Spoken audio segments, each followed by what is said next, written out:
So my name is Kristen Dyck. I am a speaker, a personal branding strategist, and a LinkedIn strategist. And I get to work with driven people, mostly women and women in STEM, to help them build their personal brands, reach their career goals using personal branding. So today we're talking about everyone's favorite topic, networking. I know. Networking, I know in reality, it kind of makes you cringe, right? Like when you see a notification that there's a networking event coming up, ooh, or you see the word network, like an event followed by networking, how does that make you feel?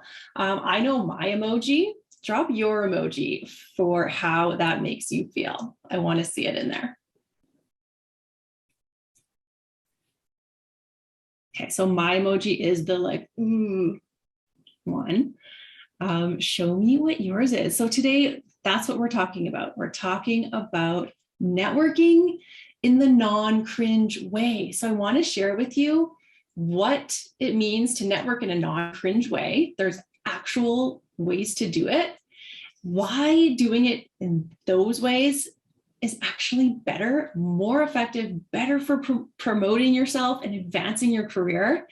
And touch on networking effectively online too, because especially since the pandemic, there is so many networking events happening online. There's, the explosion of LinkedIn and networking on there as well. So let's get to all of that good stuff. Okay. Julianne, hello, so good to see you. Oh, Rachel, Karen, Julian, amazing. Thank you for sharing those emojis. Okay. I can relate to every single one of those emojis that you are sharing. And if you're watching the replay too, don't be afraid of dropping your emoji in. I love to see it. And I want to recognize that some of you actually love networking. You see it that there's an event networking, especially now that we've been deprived from being around other people. And you're like, yes, oh my gosh, yes. And if that's you, awesome. That is awesome. I want you to recognize though, what a strength that is that you have. It really, really is. I'll never forget being at an event in Calgary. This was about 10 years ago. I got to go watch the Top 40 Under 40 event that Avenue was hosting. It was live. It was so exciting to be there in person. And I'll never forget one of the gentlemen who was there. It was like kind of a formal event. He came, he was in a tuxedo. He was from the university and he worked the room. I've never seen anyone truly work a room like this man did. And he just seamlessly entered himself into conversations and then seamlessly exited and would go on to another conversation. And just like, I remember walking and watching him walk away and join another group and then walk away and join another group. And I was like, what a gift it is to be able to do that, because I was there, even though I was there with my husband, I still wanted to like shrink into the wall and become a wallflower because I felt really intimidated by all the people that were there. I didn't know what to say. I didn't know anyone else there. And these are all like really exciting, high profile people. And yeah, I just remember, I'll always remember that because I just remember thinking what a gift it is to be able to do that. We don't all have that gift though. So what do you do if you don't have that gift? What are some other effective ways that you can network in?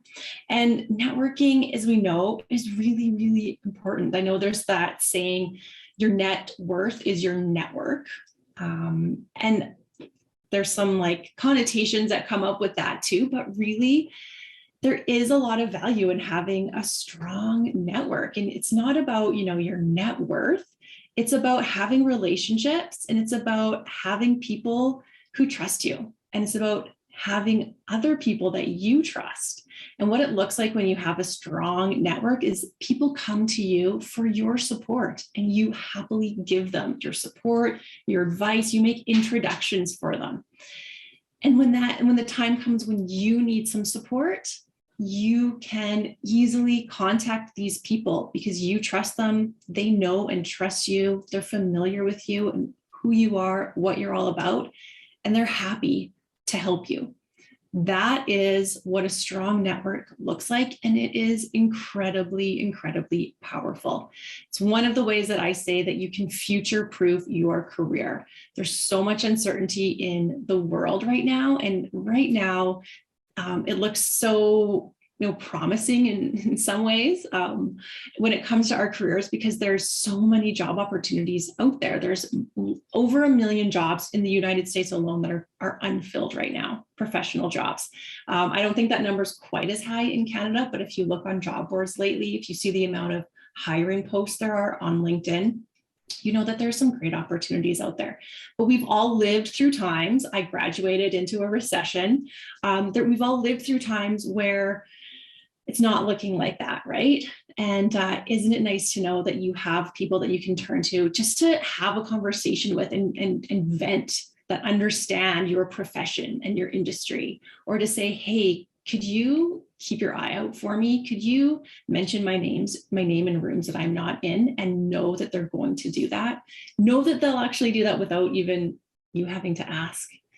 That's what it means to have a strong network.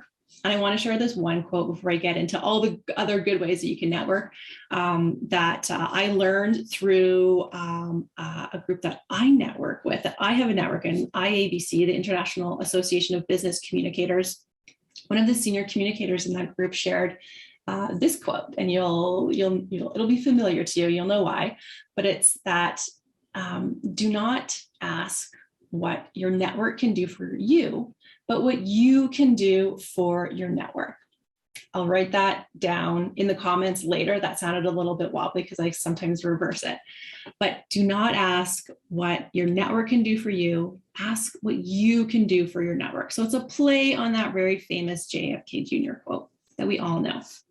But really, it's that you want to approach your network as not just take, or I'm going to reach out to people in my times of need. It's an active thing to have a network and to sustain a network and to have great relationships with people, to continuously be building trust with them. And we have this narrow view of what that looks like. And typically we think of networking as going to a networking event where you have to have an elevator pitch ready. You've got to prepare and be aware of the news of the world that day so you can have conversations with people. Yeah, it just makes me cringe thinking about it. And I remember going to networking events, sitting in my car outside and like wiping my sweaty palms on my skirt or my pants before going in, taking a deep breath and making myself go in and saying, you have to stay here till 8 p.m. You have to meet 3 people and then go. And then you can go. After you hit that time crunch, that time limit, or you hit that 3 conversations, then you can go. That's what I would tell myself. Thanks for adding that, Charlotte. It's so important to remember networking is a two-way street. Absolutely, absolutely. And I think the more you think of it as it's a relationship building activity, we hopefully already just think of relationships as a two-way street. And generally we want to give a lot to our relationships, right? So yeah, I love that. It's a two-way street, Charlotte. Absolutely. Okay, so if those kinds of things are not for you, I so recognize that. So I want to talk to you about, I found out is a really, really effective way of networking. And I didn't really realize it was networking when I started doing it, but let me tell you a little bit about what it is. So it's something that I call networking by providing value. And there's a couple different ways of doing it. So one of the ways that I have done it is through volunteering. Volunteering, yeah. So you're giving something of yourself, you're giving your time, your talent, your skills, but you're getting so much out of it as well. So I currently volunteer and have for years volunteer with the International Association of Business Communicators with their Calgary chapter. And doing so is a form of service for a group that's important to me and to my brand. I'm getting to help younger communications and brand professionals come up in their careers. And I'm also helping to advance the profession, because I know that we're capable of doing so much that I think other people in other professions are aware of. And that's something that's really important to me. So how is this networking, you may be asking? Well, I actually think it's the highest form of networking. And that's because it's a real chance for me to get to show my skills, not just say I have these skills, but to demonstrate them as well. I lost my spot. And it's also a really important way for me to get to know other people within IABC, whether it's in Calgary or internationally, more so than like a 5-minute chat at a networking event would allow for. And it also allows me to show what my personality is in person too. So yeah, and in that way, not only is it the highest form of networking, it's really a chance for me to come alive and have my personal brand come alive as well. So I built a brand for myself that's about commitment and responsibility. So now it's one thing for me to tell people that, but it's also something entirely different for me to show people that. And I've got to say, I've been volunteering on the board this is my 3rd year now, and there's a lot of support that goes on between us as board members and the other contributors with our chapter, and the same goes for other groups that I have been involved with volunteering as well. So I get to show my stuff, but I'm also in regular contact with a group of professionals as well. They're in my industry. They're crushing it in their field, and I get to know them, which is really, really awesome. Where previously, if I were to go to an event, even though they're all really, really friendly and many of them are outgoing communicators, they're open to having those conversations, but I felt a little bit intimidated going up and having conversations with them. So being the volunteer means that we're kind of like forced to have these conversations. They're forced to talk to me, really. And so it makes it easier for me to have those kinds of conversations, because even though I am here talking to you live in video, I am a classic introvert. So last year and previous years, I've planned events for them. I am the director of volunteer services right now. So I get to talk to other volunteers about coming in to our board, to our chapter, and share the importance of volunteering, what they get out of volunteering, and also what they get to give to us, because we are entirely volunteer run. So we get a lot out of our volunteers too. And that's really what drew me to the role of volunteer services, which is to get the chance to really showcase the importance of volunteering and articulate it in some of our messaging as well. So this untraditional form of networking, it really helped immensely with the traditional networking. So I mentioned when I would go to communications events in the past, I always felt like a little bit uncomfortable. But now when I go, I know I'm going to see people who I know there, who know me, and it just makes for a much better time, and I feel much more myself, and I can just be natural. I don't think of it as networking. I just sort of think of it as catching up with people, catching up with friends. And I think that's sort of the ideal way of networking. Like, I want them to feel like they can come to me if they need support in any way, if I can introduce them to someone, and I know I can reach out to them as well and ask for support and guidance too. Okay, let me just go back here and check on some of the comments. Oh, great. I just volunteered with the HBA, says Rachel. Oh, very cool. What is the HBA? Please share what that is, and share some of your other volunteer experiences. If some of you have had experiences like this, where you are still having relationships with the people that you volunteered with or volunteered for, because that's your network, right? that is your network. So we always think about building our network, and it is really important to build our network, but we want to nurture our network. We want to maintain and continue to build the relationship with the network that we already have. So what is another way of doing this? So another way of doing this non-traditional, non-cringe way of networking is community building. Thanks for adding that, Rachel. Healthcare Businesswomen Association. Gotcha. That sounds really exciting. Okay, so community building, or being part of a community, networking, like that part of IBC that I mentioned, our board, we're kind of like a little mini community. So creating an online community or being part of an online community is another way of doing it. My friend Andrea, who I only know here from LinkedIn or from her online community, she is so great at this. Andrea, if you're here, say hello.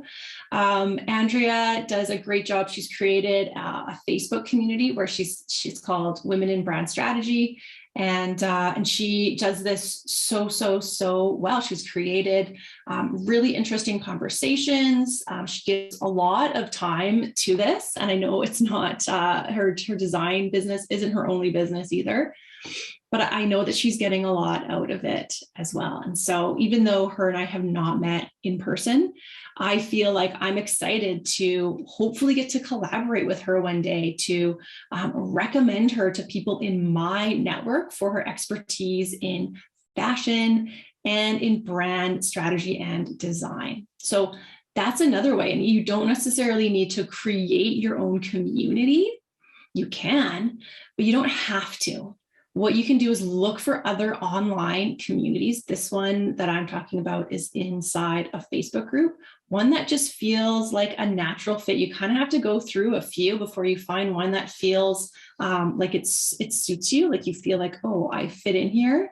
And that's what I found inside her group. There's a whole lot of people in that group, but I contribute to the conversation regularly. I try to help people out with resources and answering questions, and I ask questions myself, and it just feels natural. And so that's a place where I go to build my network essentially, but I don't think of it as doing that. I think of it as, oh, someone asked a question I have the answer to, I'm going to give the answer. And then when it comes time for me to ask a question, that's the place that I'm going to go to ask that question, because I feel comfortable there. And I feel that there's relationships I have within that group that I can go to. And I feel like the people inside that network will have the answer. So think about networking outside of the box a little bit. That's really the core message here, is to recognize the importance of networking.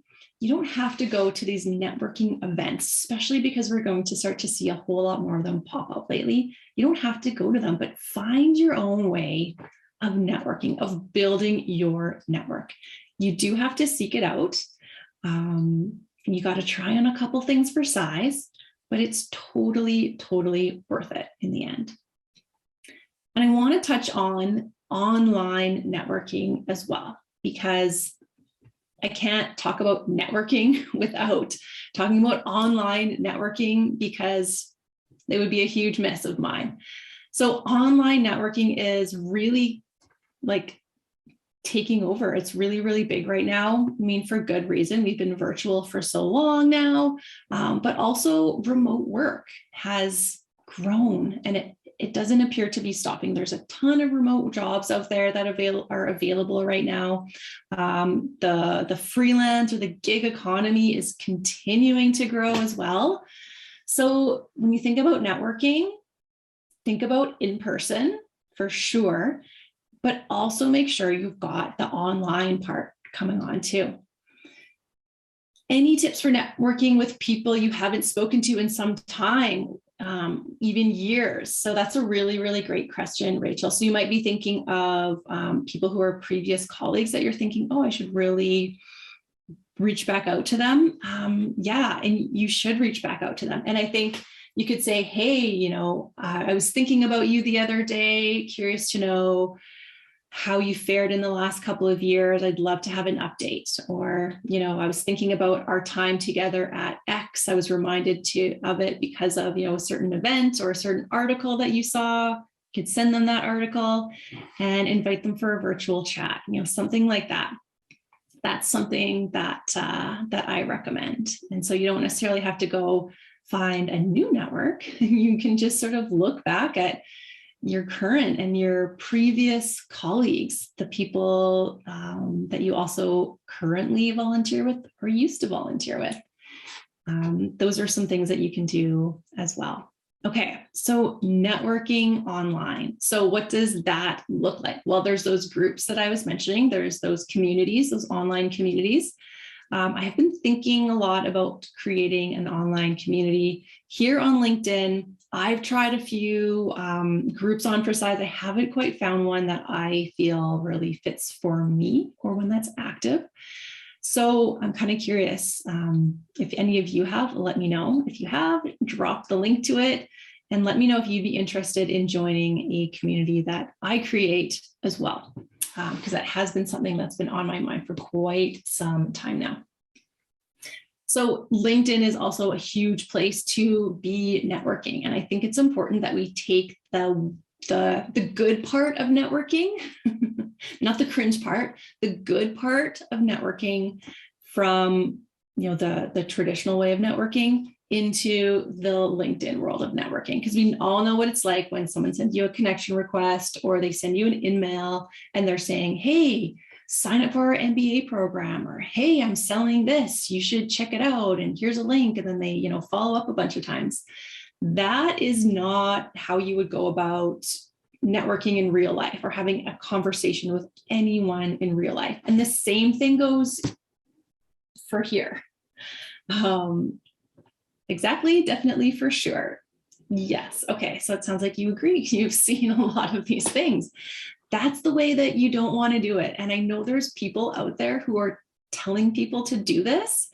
And so if you're ever, hearing this kind of advice or any advice that just doesn't sit right with you, you don't have to listen. Don't listen. That is just bringing the cringeworthiness of networking into this new virtual and online space. That is not something that we want to do. There are really great ways of doing it. And it's the same idea. It's through community building, through helping people out, sending them an interesting article that you think would be helpful to them. It's coming to a talk like this. And I hope Rachel, Karen, Julianne, and the others here say hello to each other. You can connect with each other outside of this live video space as well. If something that someone says really makes an impression on you, tell them, build a relationship with them. There's so many ways of doing that, and looking at people's posts and commenting on them and then sending them a private message to talk even further about it. If you truly are interested in them and what they're saying, that is something that you can do. I like to share this statistic with the people that I work with on their LinkedIn strategies, which is that LinkedIn conversations grew by more than 50% in 2020. And so I think you're probably thinking, duh, of course that happened. It was 2020. No one had anything else to do. It was the only way of having conversations with people. Okay, yes, that may be true, but that trend has actually continued. And I haven't seen the numbers to back it up, but I would guess that it's actually grown. And so I'm telling you this because I want you to have conversations, like real conversations with people on LinkedIn. And so just because you are not seeing those conversations, those sort of like private behind the scenes conversations, oh, I'm losing my connection here, doesn't mean that they're not happening. They're happening, but they're happening behind the scenes. They're happening in the emails or the direct messages. And so you can make that happen for yourself. Figure out who it is that you want to talk to. Figure out how you can help them. How can you connect and serve your network? So I'm really curious if any of you want to do this, or if you would like to learn how to do this better and more effectively. And I can tell you, you can do this well in less than 20 minutes a day. And I am actually going to be hosting a future webinar about online networking, building your online network on LinkedIn. I'm going to drop the link. I can't drop it in right now, but I will drop it in the chat right after this. And we can, have an even better and deeper conversation about this very thing there. So thank you all so much for joining me live. Thanks for sharing your emojis. Let me know if that emoji has changed at all since then. If you're open to trying some of these new ways of networking by providing value, I like to call it, and follow up. Let me know how it goes for you. Bye, Julianne. Thanks for joining, and thanks everyone else for joining too. I will see you in 2 weeks' time, and hopefully I'll see you at the networking webinar too. Bye.